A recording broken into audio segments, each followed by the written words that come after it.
Hello বন্ধুরা, কেমন আছেন সবাই? আশা করি সবাই খুব ভালো আছেন। ইরামস ওপিনিয়ন ইউটিউব চ্যানেল আপনাদের সবাইকে স্বাগতম জানাচ্ছি। আমি হাসান।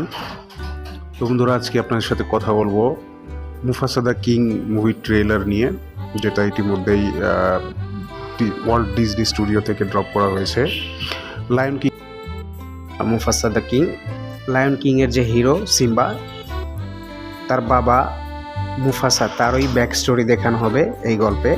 সাথে লায়ন কিংয়ের যে ভিলেন স্কার, মূলত মুফাসা এবং স্কার এই দুজনের ব্রাদারহুড দেখানো হবে। ট্রেলার থেকে এই মুভির গল্পে যে ধারণা পাওয়া গেছে তাতে করে বোঝা যাচ্ছে যে মুফাসা এই রাজ পরিবারের কেউই ছিল না। অপরদিকে স্কার ছিল রাজপুত্র এবং তাকে ভবিষ্যৎ রাজাও ঘোষণা করে দেওয়া হয়েছিল ছোটবেলাতেই। পরবর্তীতে কি এমন ঘটলো যার জন্য এতিম মুফাসা, যাকে বাঁচিয়ে রাজ্যে আশ্রয় দিয়ে নিজের ভাইয়ের মর্যাদা দিয়েছিল স্কার নিজেই, সেই মুফাসাকেই বানানো হলো কিং। সেই জার্নি দেখানো হবে এই মুভিতে। মুফাসার রাজা হওয়ার যে জার্নিটা এবং স্কারের সাথে তার দুই ভাইয়ের যে জানের দুশ্মন কী কারণে হলো সেই গল্পটাই বোঝা যাচ্ছে এইখানে। ট্রেলার দেখে কিন্তু বিন্দু পরিমাণও এটা বোঝা যাচ্ছে না যে কি এমন ঘটেছিল যার কারণে দুই ভাই দুজনের দুশ্মন হয়ে গেল। এটা কিন্তু তারা হাইড করে রেখেছে।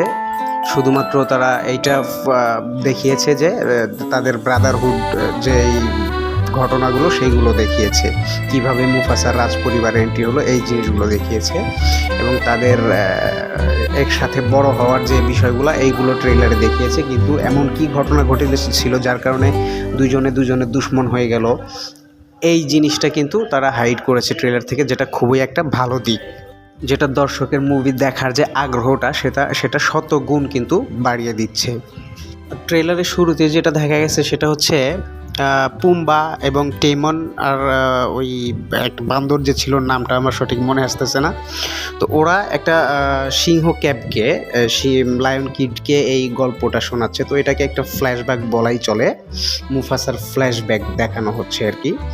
তো বাকি যে বিষয়টা নিয়ে কথা বলবো সেটা হচ্ছে এর ভিএফএক্স সিজিআই এর কাজ তো দারুণ হয়েছে, এটা নিয়ে কোনো সন্দেহ নেই। ডিজনি ওয়ার্ল্ডের কাজ, এটা নিয়ে কোনো সন্দেহ নেই, কোনো কথাই নেই। এবং গল্পটাও খুব জমজমাট হবে বলে মনে হচ্ছে আমার, কেন জানি না। একটু বাহুবলীর বিষয়গুলা একটু মাথায় ঘোরাফেরা করছে।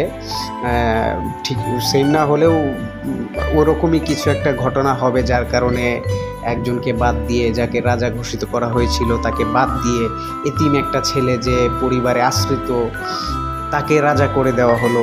এই বিষয়গুলা এমন কি ঘটনা ঘটলো, আমার ওই বাহুবলীর একটা থিম মাথায় ঘোরাফেরা করছিল ট্রেলারটা দেখার সময়। যাই হোক, এই ছিল আমার মতামত। বাকি আমি তো ফিল্মটা দেখার জন্য খুবই অপেক্ষায় আছি, খুবই আগ্রহী হয়ে উঠেছি। আপনাদের কার কী মতামত ট্রেলারটা দেখে এবং আমার ভিডিওটা দেখে সবাই কমেন্ট সেকশনে জানাবেন। এবং আমার প্রথম ভিডিও, চ্যানেলের প্রথম ভিডিও, তো সবাই লাইক করবেন, কমেন্ট করবেন এবং সাবস্ক্রাইব করে পাশে থাকবেন। ধন্যবাদ। দেখা হবে পরের ভিডিওতে।